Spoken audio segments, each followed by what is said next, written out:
This is the Voice of the Land podcast with your hosts, Kevin Arnold and Nick Paulus. What's going on, everybody? Welcome on in to another episode of the Voice of the Land podcast. I am one of your hosts, Kevin Arnold, and alongside me, as always, my brother, Nick Paulus. Paulus, this is week 2.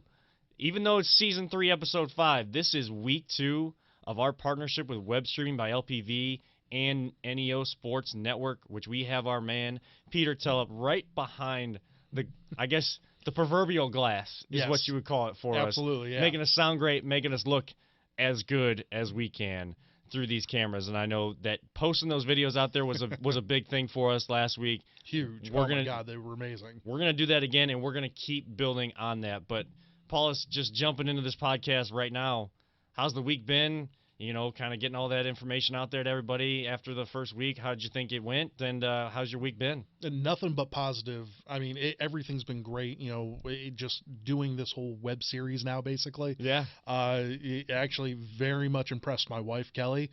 Shout out, Kelly. She absolutely loved it. She saw the video, and she was like, wow, that's really good. And I told Peter, I was like, hey, if you can impress my wife, you can impress anyone. So, it was, I love doing this partnership. This is amazing. Just doing this on a Saturday morning, just getting all of our opinions out there after the week that, was Cleveland sports, is fantastic. I've had a great week, worked a little bit at ESPN, did an air check with Jordan Climack, and I actually started a new job. I'm working with my brother-in-law, part-time. Okay. Yeah. He owns a DeLorean business. It's out in Talmadge. I saw you posting photos of DeLoreans, and I mean, my mind just went right to Back to the Future. I mean, you're like living a dream right there. It's pretty cool. He owns it's DeLorean Industries, I believe is what it is, that he has for it, and it is. I mean, he basically recreates the DeLorean, and, from scratch. So I'm basically working on buffing out like the weld marks and everything like that. I'm grunt work, is what it is. But hey, I mean, I'm all for it to get a paycheck. So yeah, there we go. That's what we're doing. Whatever you got to do, right? I mean, during the week, I'm talking to people on phones and communicate. I enjoy talking, and you know how much I enjoy to talk. Yeah. This week was one of the most difficult weeks of that joy, of feeling that joy. But when you're in like an industry where you're working with people, you're trying to help people, you're doing that customer service type stuff. Oh, yeah. I've been there. Yeah. Whether, however you're communicating with people, it is difficult sometimes. You're going to have those weeks. I mean, of course. We all have those kinds of weeks. So it's refreshing, I guess I would say, to come here and now talk into a microphone and kind of get to talk about sports and kind of relax after a long week of that. Get to vent a little bit. Get to vent a little bit, just allow some of that venting from the week, just fuel into the sports, because then that just makes even more unique and character-driven type conversations that we're going to have here on the podcast. So really looking forward to today, and of course, love what we were able to kind of get out there to people last week by starting this new partnership, and it's just going to grow from here. Honestly, for sure. Honestly, before we came on this podcast, we're already talking about how we can expand it, how we can use social media, how we to can our use advantages, how we can use social media. Going too crazy with it, Absolutely. Like, social media is such a unique, and when it's used in the right way, you can connect with people on such a deeper level and get out to more people as well. We're here in Cleveland, Ohio, and actually here down in Parma, Ohio, one of the suburbs of Cleveland, Ohio. But you can expand so much further than that through social media, and that is so important. So we are going to get into some sports talk, though. We have some Browns news and notes. It seems every week. Every single week there's something else going on. Doesn't matter if the season's over. Doesn't matter if the season's over. No. We have something March, to talk April, about. May, June, July. No longer football months. They are Browns crazy. Something's going on. Well, every day it feels like. Well, and to be honest, this is the time when most of that stuff comes out. Because it's during the season, we watch crap football. Let's just say it for what it is. We watch crap football all season long, and then the reasons behind that crap football come out in the off season. This is where the Browns seem to rule. This is our Super Bowl, our extended Super Bowl, is from February through the first week of training camp. Then once Pretty much actual up until football, August, yeah. once actual football starts, oh my goodness. Well, what are you doing this weekend? What are you doing on Sunday?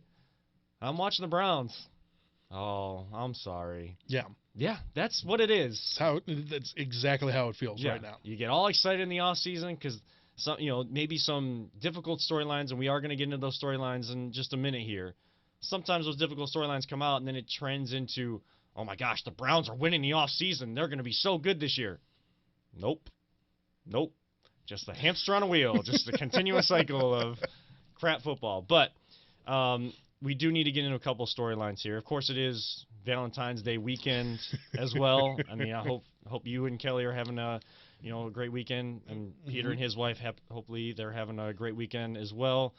Just kind of great weekend to kind of spend with ones you love, to just share in the companionship, basically, just friendship and companionship. Of course, just celebrate that. But we're here to celebrate sports, and that's what we're here to do. So what are you doing for Valentine's Day weekend? I knew this question was going to come up, and I knew I shouldn't even mention Valentine's Day. I was trying to avoid even saying those two words together.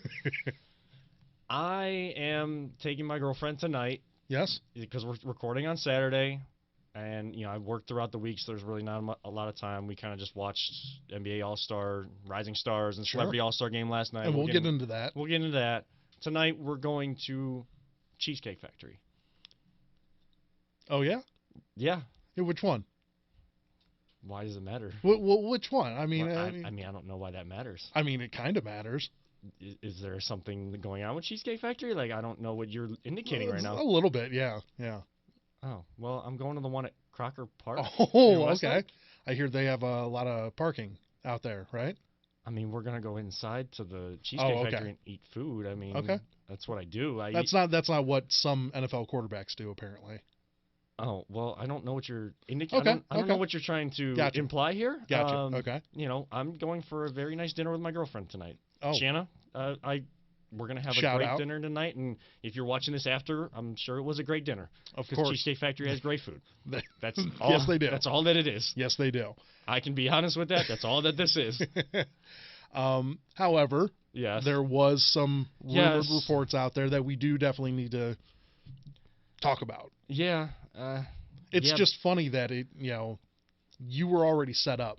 You'd already had the plans. You had everything going on. I had my for reservations. This just obviously Browns fans, you know what we're talking about. Everyone out there is well aware of the situation that Baker Mayfield has placed onto himself once again, and it's just one of those things where it's every week we think that Baker has matured, or that hey, we've gotten over this hump, and I mean, maybe he has matured. This is an alleged case from a month after he got married, which was last June or in July. It was July. I believe it was in that 6-week break between the end of minicamp and he got married between minicamp and training camp. Yes. And everybody was claiming that him getting married they were trying to blame that on his struggles, which is ridiculous. Mental struggles on the field. 100% ridiculous. I mean, if these alleged cases are that of course, he was alleged to have a mistress a month after going into, getting into being married to Emily. And a woman went on to Rover's Morning Glory, a local, I guess it is a national radio show done locally here in Cleveland, and alleged to be a mistress. There was also callers calling in about it. I know you got fully involved in it. Once I heard it and I saw the video, I watched maybe a minute of the shortened version on Twitter, and that was it. I was not going to give it much time of day, and it hasn't really gotten much time of day except the subtle little... It got some traction going. Basically, what was it? Sunday night up until Tuesday, Wednesday time frame. It was the beginning of the week, yeah. Yeah. I believe her name, Casey Dingus. Great last name, by the way. But yeah, Casey, I actually follow her on Twitter just to make sure, if something were to come out, I'd be one of the first people to know. You are way too involved in this. You're gonna follow her. This is a part of my job. This is a part of our jobs. We have to stay afloat You don't have to on follow Twitter. her, though. If she's that accessible on Twitter, all you got to do is but search her once, and then it's in your search history on Fair. Twitter. Then you can just go and keep yeah, checking that, on every that now and just again. seems like a lot. You know I'll what? just follow her. Oh, you're I'll just just follow her. I'm just gonna go through my phone and I got a notification set up for Casey Dingus. I do not have a notification. Oh, that's the next step. That's the next step. It's a slippery slope. Is that what you're saying? Yes, it is. Yes, very slippery slope. No, however, once again, I do follow her just to make sure something happens. All right, whatever. you're doing your due diligence. Doing my for due diligence. Your job, and for due diligence. 850 ESPN Cleveland, Right. and for us here at Voice of the Land. Absolutely. Anyways, going back to it, she came out on Rover's Morning Glory. She did like a 35-minute interview with him. Straight through, she says that she has pictures and things that she has still, not from said night, but she has, I'm assuming, Snapchat photos, things of that sort of nature. Like exchange between the two? Yeah. Okay. Yeah. So apparently she has, pictures that she doesn't want to throw out there on the internet because probably get her banned from Twitter immediately is what she's saying. She did show Rover's, crew some of the pictures, and a lot of them were like, whoa, like, oh snap, I can't believe that. Like, I think there are pictures. I truly do believe that she does have pictures of someone. I don't know if it's Baker. I don't want to throw out there saying like, oh yeah, no, Baker totally did it or anything like that, because I don't have proof. It's alleged. You can't. Everything's alleged, but what? A lot of damning information apparently was coming out in that interview, and then but you know how that shock jock type show goes. Of course, they're not 100%. showing they have cameras in their studio just like we do right now. Of course, yeah. But she's showing the phone to them, and they're reacting. But these guys and girls are on his show, play up things all the time. So 100% understand. However, Baker getting super lovey-dovey as well on Instagram, going all out, and I don't know if I've never cheated on someone, but I've been cheated on. Okay, so yes. Okay, that makes sense. Okay, I have yeah. to. I it's understand. awful. It's god awful. Yeah, not something you wish on anybody. But when the person that cheats normally goes out of their way to make the other person feel extremely special, especially after information comes out. Yeah. Baker's kind of doing that, and it's a bad look. It's a super bad look because it makes him look guilty as hell. It just is. Well, he also doesn't know how to be cryptic on social media. He's not LeBron. He's not Kevin Durant. He's not Kevin Durant, who has just fake accounts everywhere and goes all out. But LeBron's the king of being cryptic because he's doing it from his own accounts. Like so you know what he's indicating without indicating it. Right. So they don't call him the king for nothing. Maybe people try to call him a wash king. That's a different story. That's completely different story. We can touch on LeBron when we get into the All-Star stuff. Yeah. But in terms of being cryptic, Baker, if you're really trying to prove your innocence, not doing a very good job. Oh well, Siri wants to jump in. Siri wants to jump in. Apparently, we got a new new member of the Voiceland podcast. There we go. Having these two iPhones here, it'll get a little out of hand. You don't even say anything even close to Siri, I know, and she it still pops up. But now she's going to because I just said her name. Yeah, maybe. Nope. Apparently not. All right, so when you say the name, she does. Always coming out at the wrong time. I don't know what's going on. But to wrap up this whole Baker talk, everything like that, obviously, I am a person that wants to know the facts of everything. I mean, I just, like, good or bad, I want to know what happened. Right. This is one of those moments where, like, I just wish, like, I didn't know. Because it's a damn shame if he did, in fact, allegedly do what he did. It's a bad look. Obviously, it's a terrible look for your franchise. It's a terrible look for your franchise quarterback. Not to say that he's the only person that has ever done something along the lines of this. Just under a microscope. But under a microscope, it is a god-awful look, and that you wish that it wouldn't happen to your franchise. If anything, you wish it happened to a different, like one of our hated franchises, but it's happening to us, and it's happening to us all way too much. The fact that Baker's out there, trying to...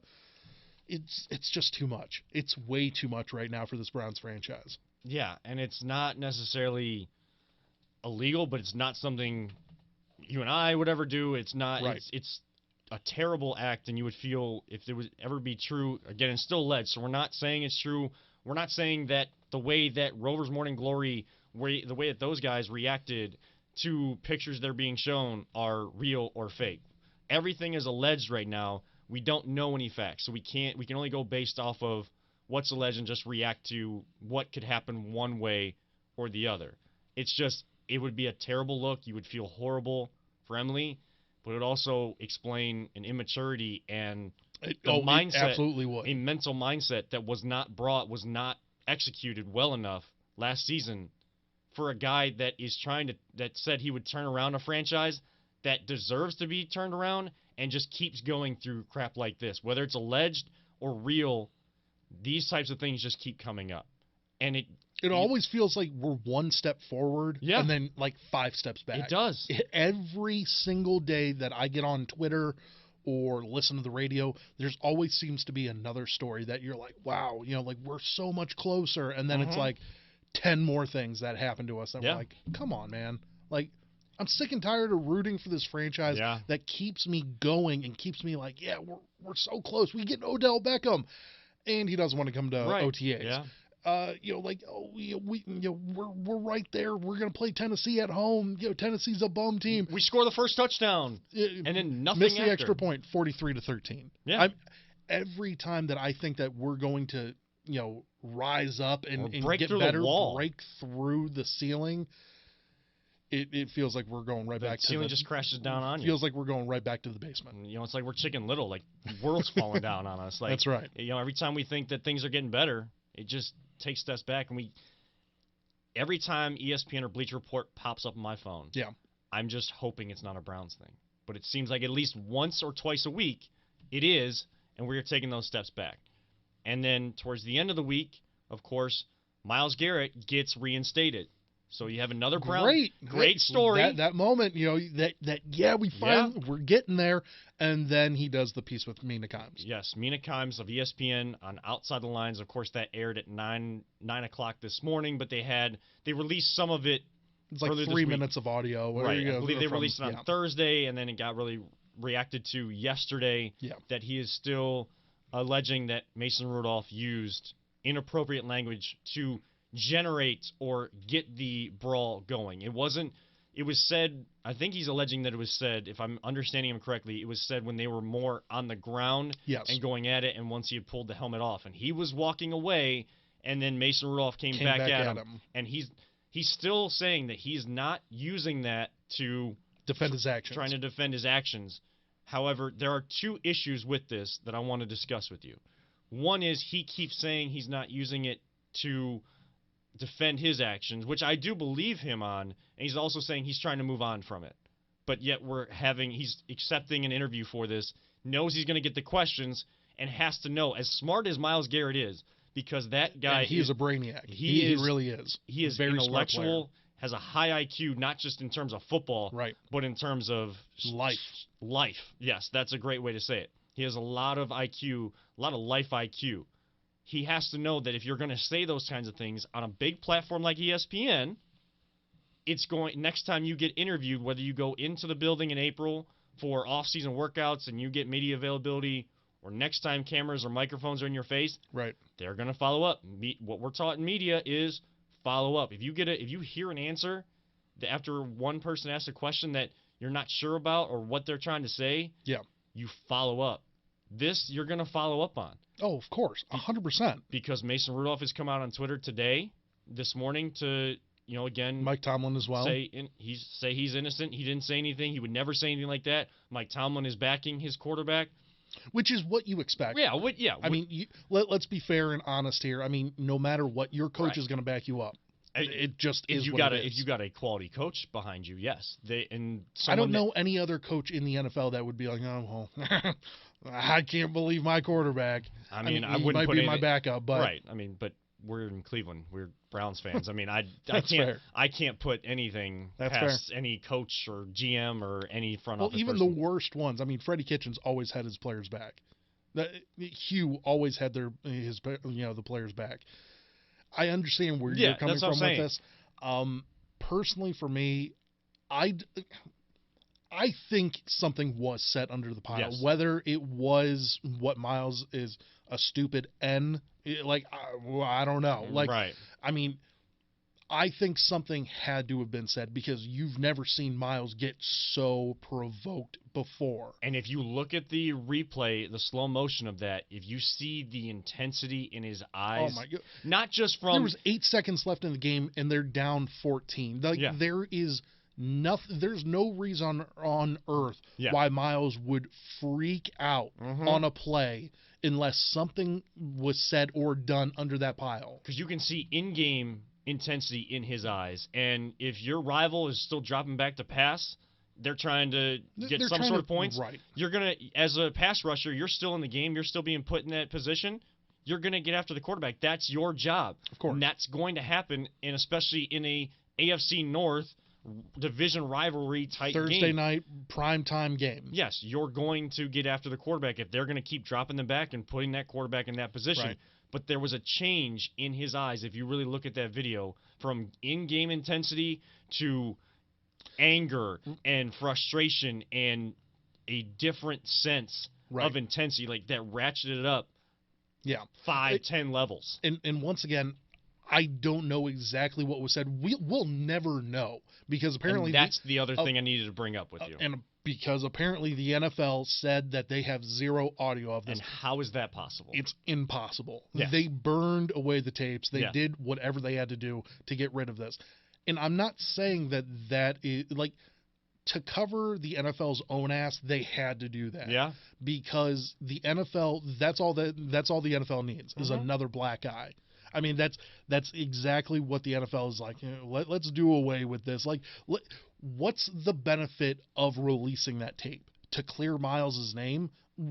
It doesn't matter. People still think Myles is a dirty player. Yeah. If you don't play or live or love the Browns, you immediately go, oh, Myles is a dirty player. He just tried to decapitate somebody with his own helmet. And there's still people that criticize him for his actions, and he knows that. And when he does Right. talk about that his actions cannot be justified, I sense that he is being genuine about that. That he knows course. he is going to have to allow time and his actions moving forward to heal, to try to heal And those they- wounds. No one's ever going to forget, Right. but to try to move past it, like he's saying. Yeah. Time and his actions are what's going to do that, and he understands that. But the fact that the NFL is saying that there is no actual sound or It's they have bogus. nothing. Remember, they were also the first ones to release the information that that's what he was alleging. I believe in the locker room after, he wasn't saying anything about that, but there were teammates that were saying, A lot of there is a lot of misconceptions about this, but there were, in fact, Larry Ogunjobi went Yes. on, I believe it was the Freddie Coleman show immediately after that game Yes. happened, and allegedly he said, well, something was said, and things will come out. And Yeah. that's exactly what Freddie Coleman, was told. right. And a lot of people think, oh, well, there's no, you would have heard it from someone, you would have heard it. And well, people are, but like that gets pushed down the line. Apparently, Garrett told Ogunjobi exactly what was said. Yeah. And he told him, hey, dude, keep this private. And it'll all come out And eventually. it was somewhat private, but kind of indicating, and Right. people are going to go a certain direction when Yeah. you're saying something like that in that sort of circumstance of who's going at it. I do want to put a bow on this Yeah. as best as we can. Obviously, once It's- again, the NFL it's not not an easy having the conversation audio, to have. it isn't. It really isn't. And this sort of conversation, this along with the Baker stuff, just completely bums me Yeah. out as a Browns fan, as a Cleveland fan in general. It bums Well, me the out. Baker stuff bums me out about going to dinner night. Well, This is more legit bummed out, That's fair. of the type of conversation Of we have to course. have, not Of- just being Browns fans, but Right. in terms of life and having our life IQ, we do. My issue with all of this, okay, with this whole Myles Yeah. Garrett situation, is that I think that this could have waited. I don't think Right. that this had to have been. He literally just got reinstated. I think it was Wednesday, and by Thursday we have this interview piece coming out. Like that's way too soon. Like let this simmer. Okay, you got reinstated. People are already talking about it. Just keep it quiet up until training camp or OTAs or something. Give it a little time to breathe. Right. We'll get it. You can say the same exact stuff as you are right now in OTAs, and it's not going to get as much traction because you've already been reinstated. reinstated, and things would have cooled down by then. Now Mason Rudolph's agent / lawyer is coming out saying it like could be legal action. It could be legal action. You know what? At this point in time, fine, do the legal action. Because then everybody has to play the same ball game. Yep. And that means that the NFL, if you even have that audio and you claim you don't have, well, here's a subpoena. I want to see that audio. No matter what, I need to have game audio for that entire game. If anything has been said, they're going to get it. Okay? Yeah. And Mason Rudolph, if he in fact did say that, it would come out. And it eventually would come out. And I'm okay with that as well, but I just wish that it would have taken a little bit more time. I wish that Myles would have played ball a little bit better and waited. And you can still talk about this later on, but right now, like you just got reinstated. Yeah. Give it a second to breathe. I mean, having to go back to that incident, that was middle of the season, and Browns had just won, and then it ended up feeling like a loss for what happened. Right. The ultimate blame in that situation for the actions that were done, the most egregious is the physical action. But if Mason said what he's alleged to have said, that absolutely should not be happening. And I'm not here to tell Myles how he should feel. Right. I'm a 31-year-old white guy. Like, I'm not going to tell Myles Garrett, hey, this is how you need to feel if someone said something like that to you. There is no reaction on my mind that I would have if someone were to say something as derogatory as that. And I don't believe there is a word that is worse than that in the English language. That all being said, he could have handled the situation better by not taking off the helmet, whacking him over the head with it. And he's even come out and said that, which is great. And I think he's genuine about that. Absolutely. And I know he understands the severity of his actions. But if this ends up going to trial or getting into legal action, I don't think it will. Right. But if it does, then everybody will be held accountable. NFL for saying that there is no sound, somehow, some way. If this goes to legal action, you're going to have to get the sound. There's got to be sound, right? And then it's either Rudolph Garrett will always be held accountable for swinging that helmet. Of course. But then if Mason said what he's alleged to have said, he's going to be held accountable for that. If then the NFL is held accountable for the sound coming out and that actually being heard, then Mason has to be held accountable for that as well. Or Myles gets held accountable in addition to the helmet swing for saying this lie and continuing on with a lie if it comes out that way as well. This is what's going to also happen if Mason does take an action against him. Yeah. He's already come out and said that he's never said anything like that. Or ever. Okay. People like Twitter and Facebook, years, they hold receipts. They hold receipts. So you better make sure that you said nothing along the lines of something like that ever, because people are going to hold every little thing against you. Yeah, and remember after that night, there was also alleged stuff coming out about how he was at Oklahoma State as well. Oh, yeah? The type of actions and the type of person that he was at Oklahoma State that would lead more people to believe what Myles is alleging than what Mason is saying about himself. And once again, everything's alleged. We don't want to say that we have facts or we got receipts or anything like that. You just have to be smart about all of this. If there wasn't any sort of reaction, like imagine this. What if that play never happened? What is the butterfly effect of that? Let's say Mason took the sack, didn't say anything, allegedly, didn't say anything. Myles gets up, helps him out. Didn't twist his helmet. Everyone walks away from the play. Game ends. We win by 14. Go over, shake the hands. We're going into that Miami week with Myles Garrett. Yeah. Full team, just coming off of a huge Thursday night win against your biggest rival. Does this Browns team make the playoffs? No. You don't think so? I don't. You don't think I think Myles is that kind of just transcendent player on the defensive side, and I think the defense would have looked different. They gave up 100 points the last 3 weeks of the year.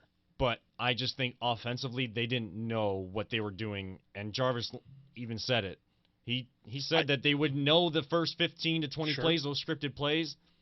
They wouldn't know the game plan after that. But the reason why I bring this up is because I think that I do believe you beat the Steelers, a couple weeks later against Duck Hodges, who just throws ducks and not is Right. Your buddy Mark was Mark, part of yeah, the shout Steelers out. fans that thought he was such a savior or whatever. Dude couldn't throw. He beat us, and I'll take that because we shouldn't have gotten beat by Right. Duck Hodges. But the dude sucked. Him and Mason Yeah. Rudolph suck as quarterbacks. I'm Right. just going to be blunt with that. I'm not going to argue with Yeah. that. I 100% agree. And the That way being- Big Ben's looking right now, too, the he's- caveman, Right. I don't know if he's necessarily I think focused me and on him are coming pretty back. close on weight right now, so Yeah. I think I'm not going to go too far with that. However, I do believe that this team, you are on the verge of making the playoffs because then you once again, you beat the Steelers. You're in the hunt longer. I think that you beat the Cardinals. I don't know if you beat the Ravens, but you definitely beat the Bengals. Right there, that's 8-8. Yeah. 9-7, got the Titans Right. into the playoffs. Right. I mean, you're looking at a couple of different ways to break it your way. I think that team, with 6 more weeks of Myles Garrett on the team, I think that team makes it. Then you're looking at it. I don't think that the team was going to win a Super Bowl. They weren't going to beat Right. the Chiefs. They weren't going to do anything like that. But you're in the playoffs. Freddie Kitchens is still here. John Dorsey is still here. Like, then we're going through this mess all over again. So you think that one incident Changed the course of history for the Browns. for this season? I think it changed defensively. I don't think that this You team, have a winning season, so the monkey's not on your back anymore. Right. Of that. I don't think that believe- they would have won I believe many of those games you don't that think they lost. You don't think that they could have won 3 out of those 6 games? No. Really? Offensively, no. Not at all. There was so much unknown, and the ability to score on first possessions so often, which was always a problem for the Browns. We always had these great, or I wouldn't call them great, but just the record for most games in a season, or you go through and you say by week 10, Browns haven't scored in their first possession at all. Yeah. So we turned that around, but then you couldn't follow that up with consistent drives throughout the game. You're not going to score on every play. The I Kansas agree. City Chiefs don't score on every single drive. Yeah. But the reason why they're so good is because they're consistent. They stay together. They stay in the right mindset to accomplish what they're trying to do, and they don't let the adjustments the defense against them is making to Right. deter what they're trying to do. They stick with a game plan, and they make those subtle adjustments. Freddie Kitchens was not able to make any of those adjustments in game. You saw them look worse in the second half than they did in the first half in a lot of those games. I don't see how this Browns team, I think defensively they would have been rated a lot better with Sure. Myles Garrett. That's how transcendent he is. But with a piss-poor offense that they were putting out on that field and how Baker was approaching the game and how every other player was approaching, you got to hurt Odell Beckham. I don't think they're making the playoffs. Or if they ended up making the playoffs, it would have been the worst showing in a playoff that you'd probably ever seen. I'm not going to argue that. I will not argue that. However, I think that the course of time would have changed everything with it. I think it changed greatly. I don't think it changed to that full degree that you're saying. And once again, we're going to be looking at this from a different lens over the next couple of years, because what's going to end up happening is, once again, if Myles would have stayed, I truly believe we still have Freddie, we still have John Dorsey. That means that we have no Kevin Stefanski, we have no Andrew Berry, we have, Paul DePodesta might not even be here if they would have won out. Who knows? I think that over time we're going to look at this Myles Garrett thing and think that it's for the best. Because I truly believe that we have upgraded. I wouldn't want Freddie here. I truly believe that we've actually upgraded with Kevin Stefanski. So we gotta hope. Crazy as this sounds, we hope. Yeah. We hope. Fingers crossed. Browns fans, we hope all the time. Right. But I think that this is going to be actually for the best. The Myles Garrett debacle that was, 2019, I think it's going to be better for us in 2020 and the years coming. Yeah, and hopefully this situation has a resolution that can allow people to move past and does not damage character of any of the people involved beyond that. But we do need to switch gears to basketball because there is a big weekend. This is my favorite weekend. We're going to get into that a little bit for like atmosphere and all-star games, things of that nature. But last night, Cleveland Angle, the Rising Stars Challenge, Colin Sexton gets in as an injury replacement, scores 21 points in that game. 9 of 14. 9 of 14. I believe he had 3 assists in that game. 5 rebounds, 3 assists. Yep, 5 rebounds, 3 assists, and a steal in that game as well. So a pretty good showing. I know people were making jokes on Twitter that he was shooting jump shots, like 2-point jump shots in a all-star type game or like a basically Got exhibition to work type on game. it. You Got to work on it a little bit. He's working on his game. I mean, he was like one of the only guys on the court still getting some Shoot shots around, up. Yeah, in shoot around. So, and we were kind of having a conversation on Twitter. I know our buddy Jared Andrews jumped in on that as well in terms of Colin Sexton. So, he had a good showing last night on a more national stage. Yes, things are more open. There's not a lot of defense in those kind of games. I think the defense in that game, the young players game, picked up a little bit more than it does in the the professional, the upper level, the senior members of the NBA type thing. I don't think LeBron's going to be playing, a whole lot of defense, this this All-Star game. He's got to save his body. I mean, he's in year 17. It's true. He's not a washed king, but he's got to be a smarter king about how he operates and utilizes in these types of games that don't matter but will matter for charity on Sunday and, of course, honoring Kobe in quarter number 4. But first, the Colin Sexton angle. We've kind of mentioned him a little bit over the last couple weeks. The Cavs season is not going anywhere that anybody wanted it to. And you add Andre Drummond, and maybe they can kind of find some sort of culture under John Beilein, and having Drummond and kind of find an identity in the second half of the season. Colin Sexton's been one of the bright spots, but he gets a lot of flack. And I don't know why that is. I get that his role isn't where it what it should be.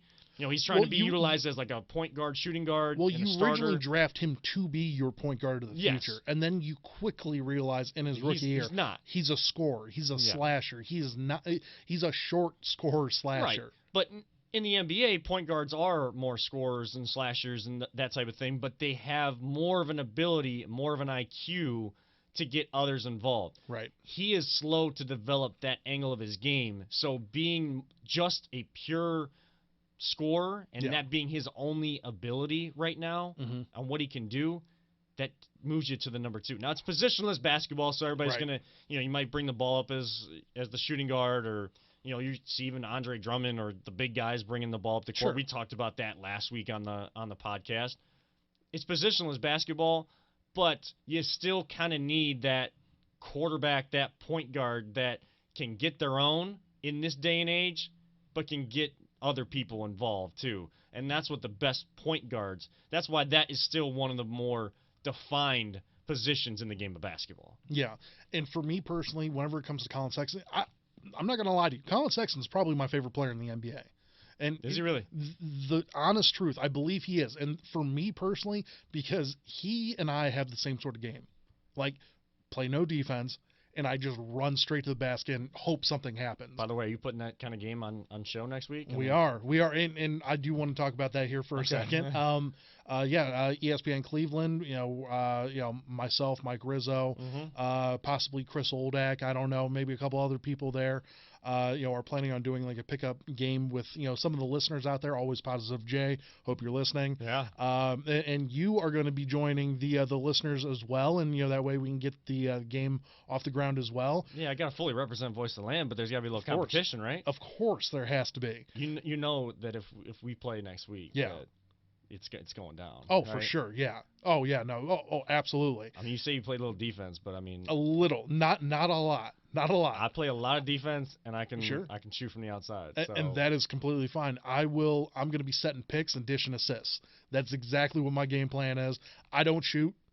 That is just me. Be careful. You try to set a pick on me. I'm pretty good at getting through screens. I don't need to help. I don't need to call for help. Good luck getting through a screen of me. I don't need to call for the switch. I can get through the screen. I can get through. I know. I'll be busting it out like this. I know I don't look like much, but I can get through a screen. You better be able to jump, hop, and skip around me, because that's exactly what you're going to need to do. Hey, I can.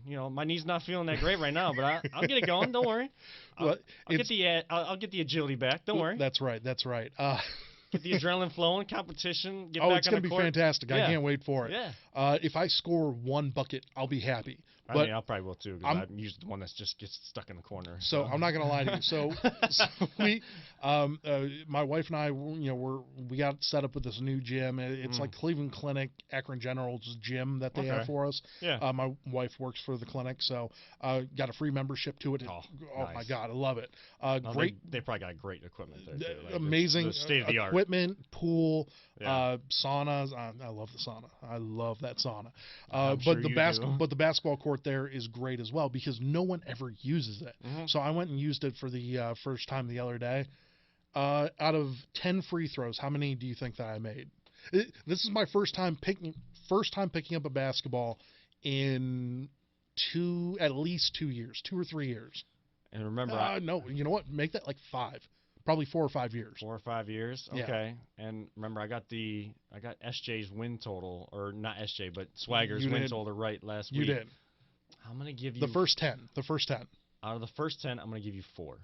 Damn, you're good. Yes, let's go. Man, and I should always I do the lottery right now? I think you need to. Okay. I think I'm going to send you to Vegas. There we go. We'll send you straight to Vegas. I've never been there, so I might need to go. Vegas is fantastic. Is You'll definitely need to go. We'll see if we can do like a road trip podcast. Peter's all about it. There we go. Got him. But yeah, no. So first 4, and I missed the first 5, and then I made 4 the next 5, which I thank God. Yeah. But I always rip the NBA players like, come on, you guys got to make 80%. You got to I didn't even do. I did half that. Yeah. I feel terrible about it, but it looked coming off. It looked good. Looked good. Completely whiff. Missed the rim. Gotta use the knee. Gotta bend the knees, man. You gotta use the legs. You still gotta use the legs of the free throw line. I know. I couldn't though, and for some reason it's just it looks great. I'm like, oh, that's a swoosh, and completely whiff. I'm like, yeah, this is gonna suck. See, I always pride myself on shooting technique and the way my dad kind of taught me to shoot. Guide hand on the side, and you got the shooter hand right behind. You gotta get your shoulder square, have that balance, elbows, go right up through. And one of my coaches said I had the highest arc on my shot that he's ever seen from 3-point range. Which, I'd watch some film in high school, and the ball would leave the film and then come back down. Sometimes. So that Steph Curry shot. I had to adjust that as time went on to make sure the arc was there. Yeah. But it wasn't too high and it was just being floated up there. I saw Chance the Rapper's brother doing last night. He was just over the head and way up in the air. Woo! Didn't go anywhere. Woo! Didn't go anywhere. But I would do, as growing up in middle school, at my church there was this free throw competition put on by the Knights of Columbus. Okay. And I would always love to go there and try to kind of work on my game, work on my shot. And I was pretty good at the free throw line, but when I got in that competition, I wasn't. It wasn't necessarily the stage. Yeah. It's especially when you're practicing free throws on your own, just to give people some behind the scenes on it. It's depth perception too. Oh, for sure. And it's the atmosphere that you're in kind of plays into it. As much as you try to continue, you have to be very methodical and very meticulous with repeating the same routine every single time. And I don't mean how you get yourself set with the dribbles or anything like that.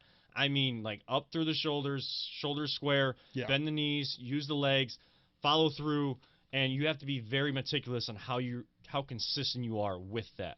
But when it's when you get into a different gym and maybe there's a different background behind the basket that you're not used to and things like that, you really do need to. That's why these guys go to shoot-arounds. That's why they have practices in different arenas, because they're set up differently and the depth perception is different. Oh, yeah. But if you're consistent and you're focused on your actual technique and your style, it doesn't matter where you go. If those things do come in, then you got some work to do on your shot. But if the hoop's always 10 feet. Yeah, the hoop's always 10 feet. Yeah. Yeah. So that all being said, over under, how many injuries do we have next week? There's going to be 10 people on the court. How many people go out with an injury? If you listen to my mother, every time I go do something now, I'm getting injured. Every time she sees me and I'm saying, "Oh, I'm going to play basketball," or even a couple weeks ago when I was going sledding or tubing or whatever, she's like, "Well, you better not get hurt because you're going down the." No. Well, I can't help it. It's that anti-break a leg, sort of thing. Yeah. It's don't get hurt. I'm not going to lie. I'm probably going to pop my hammy. Next week. Like I said, I'm already dealing with a bum knee, so just have to. So we're already 2 for 2 right there. Yeah, so we already got 2. So I guess the over/under set at 5.5. Yeah, 5.5. Probably a good one. It is going to be a fantastic way to get out there. We were talking about hang out Colin with Sexton, everyone. weren't we? We were talking about Colin Sexton. To get back to Colin, this is about us. This is about us. This is our damn podcast. This is what we're our talk podcast. We play basketball. We could be better in that Celebrity All-Star game than anybody else out there last night. To wrap up the All-Star talk, because we still need to talk a little bit about a little bit of baseball news that obviously broke. To wrap up the All-Star weekend, what is your favorite All-Star weekend? Is it baseball, football, basketball, hockey? Right, and we kind of talked about this before coming on the podcast, like talking like atmosphere and game, and those are kind of like two different things. For me, it's the same sport though. It's basketball. Okay. And I don't care. I have taken issue and I've criticized the NBA for the All-Star game and how it has become too much of an exhibition the entire time. Guess what? When I tune in, or in 2 years when it's here in Cleveland, if I'm lucky enough to have tickets and get to go to the All-Star game, guess what? I want to see guys throwing it off the backboard and one-handed dunks and these something better than what you see in the actual dunk contest nowadays, because you don't have big names. Now tonight you got Aaron Gordon and you do have Dwight Howard in the dunk contest. You want to talk about washed Dwight Howard in terms of a dunk contest? I was going to say. Probably washed Aaron Gordon. If it was Aaron Gordon and Zach LaVine, who plays in Chicago, where this is at, you could get another epic. I saw a video of him trying a 360 from the free throw line. If he comes out and tries to do that just as like a one-off and puts it down, I mean, what are you doing trying to be part of the three-point contest versus a dunk contest? That's it right there. You're Zach LaVine.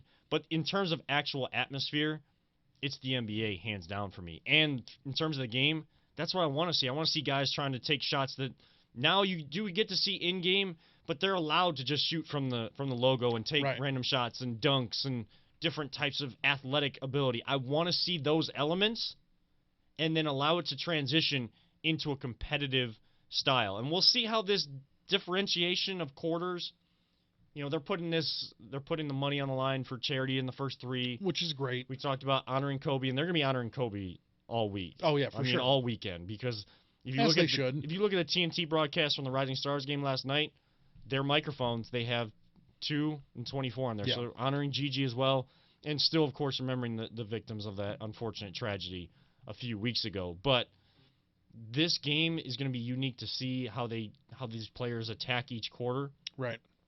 But it's the NBA. That's what I grew up with. That's what my dad brought me up with. And it's just, you get 3 days, you get to see a celebrity type thing, and then the rising stars. So the young players, potential up and comers in the NBA get their spotlight. They get to kind of show off. Then Saturday night, you still got all the skills competitions. The 3-point contest is becoming the biggest element of Saturday night. I'll be watching that after going to dinner tonight. Sure. I've already made sure girlfriend understands. Look, this is my favorite. Be back home from CheeseCake Factory pretty soon. This is my favorite weekend of the year. We got to watch NBA Saturday night, NBA All-Star Saturday night. We have to watch that. And, of course, I'm going to tune into the game. This is my weekend. Mm-hmm. So, in terms of atmosphere and game, it's the same sport. How about for you? For me, it's different. Like, I absolutely love the MLB All-Star game. Mm-hmm. The game itself, I love that. And it's always very close. It's very... I just love watching the MLB All-Star game. It's perfect time for it. It's great. The Home Run Derby is fantastic. I love the Home Run Derby, but then they don't have...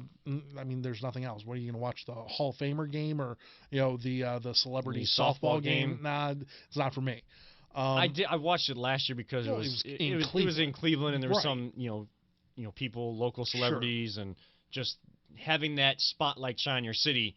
That's what I watched it more for. I actually do watch the celebrity softball game more often, but I'll tune in. I've watched it, but they skip through. Yeah, I'm not showing you the whole thing. It. Yeah, I'm not pumped about it. It's just like I don't really go to bed right away after the home run derby. You're kind of jacked up to see the different ways you can spray the ball around the ballpark. Out into the stands.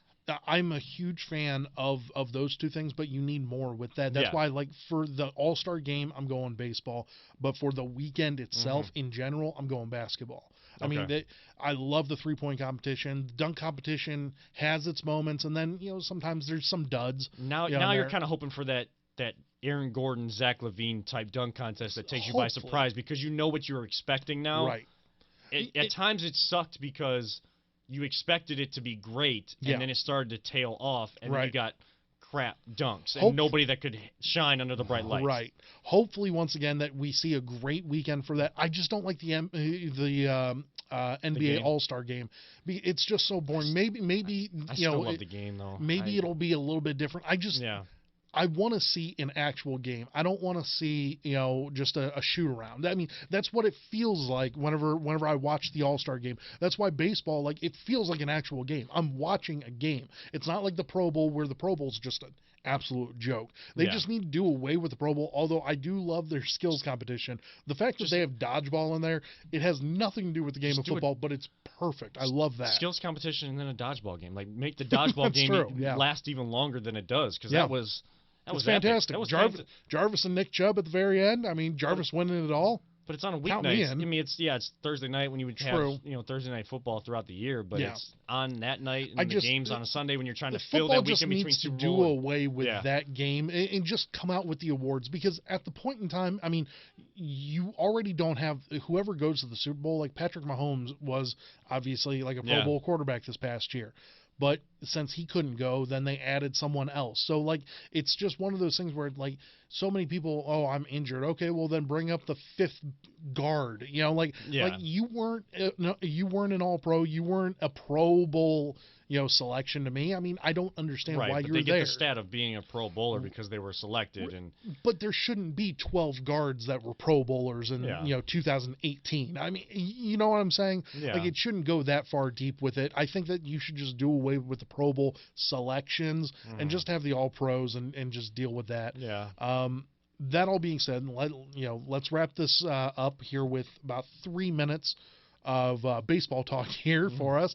The Houston Astros obviously just had one of the biggest scandals since, I don't know, forever. So with their trash can banging, I guess, cheating scandal.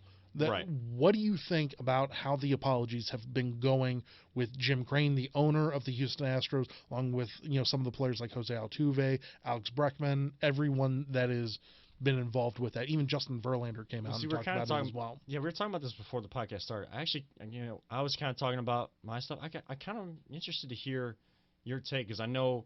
You being so involved on Twitter and watching all these videos, you're watching Rover's video and, following random people on Twitter just to get information. I mean, what was, because I know that you probably got into a little bit more. I saw the videos and I saw the reaction. I can only watch a little bit because I'm just, during the day, I'm not really able to be on there. And by the time I get home, I'm just like, ugh. Some of the players, seem... some of the players, seemed, genuine. I think it was Bregman, seemed, he came out and he's like, hey, I'm sorry, we did it. I'm very sorry for my role in the whole altercation, everything along the lines of that. And then you have people like Jose Altuve that just come out and he's like, yeah, no, it happened. I got my World Series. What do you want to talk about? Well, you also stole the MVP from Aaron Judge that year in 2017. You stole the MVP because someone's banging on a trash can that a slider's coming down the plate. You also hit a fastball from Aroldis Chapman, knowing exactly that he's going to throw whatever pitch it was. Right. It's one of those moments where I hope whoever the first batter is, and probably is going to be Altuve. I mean, he's their leadoff hitter, right? I believe so. It might be number 2.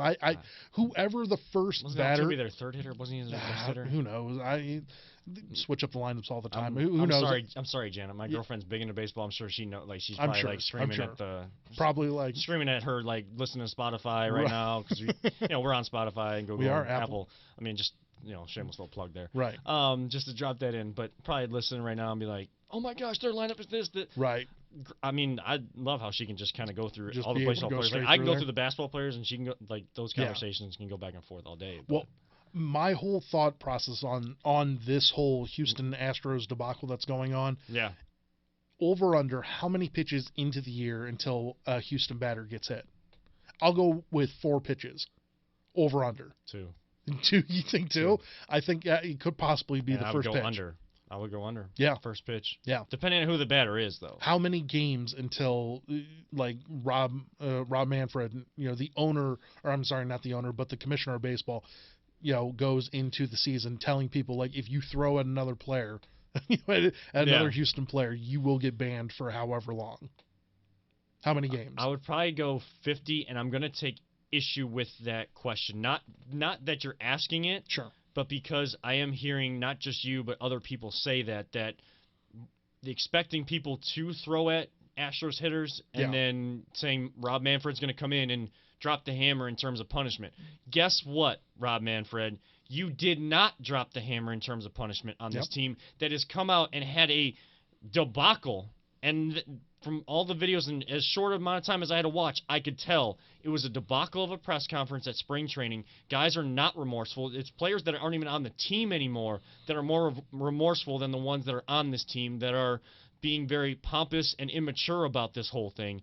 But then Rob Manfred is expected to drop the hammer on people that are going to throw behind or throw over Astros hitters, which is kind of like an unwritten type thing in the game of baseball about sending a message to hitters.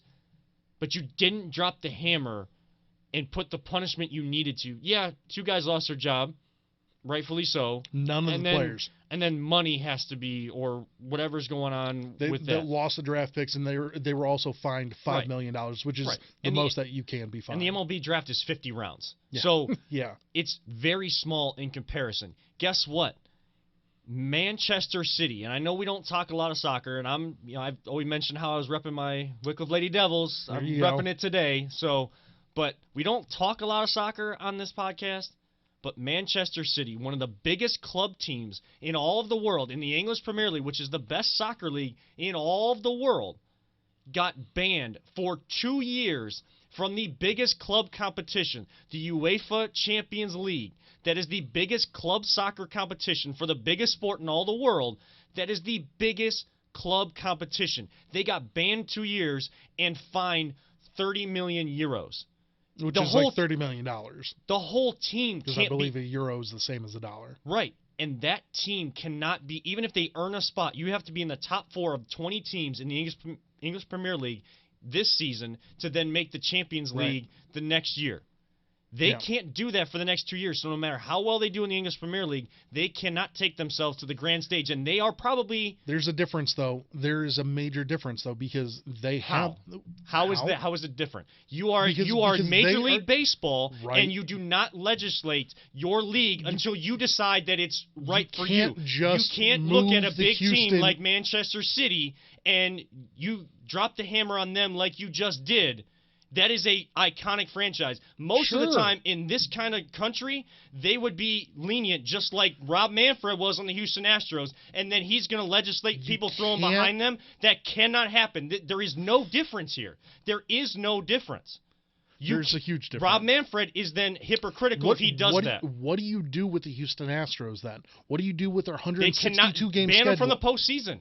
Suspend players. How is that be suspending players? I agree. You have to be dipping into your minor league system to get these players off the roster. You can't regulate them and move them down to the... You better find a way. You're Rob Manfred. You are the commissioner of baseball. You can't move the Houston Astros down to AAA and move their AAA team up. That's not how baseball works. That's not how any of this works. What he should have done was he should have banned the players, and then that way they move those AAA players up.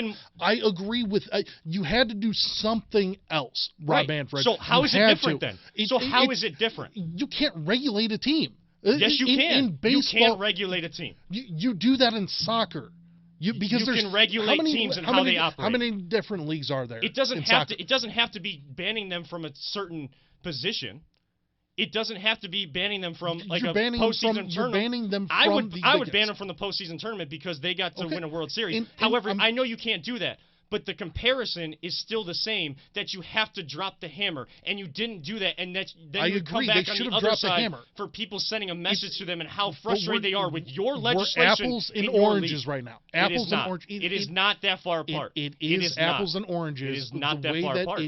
The way that everything's going down, it's apples and oranges compared to the soccer thing. You cannot say that. I understand that. It's because you don't understand the game of soccer and how it works. I don't, but I do know that there's like 12 different leagues that they can go and still play through. The Houston Astros still have to play.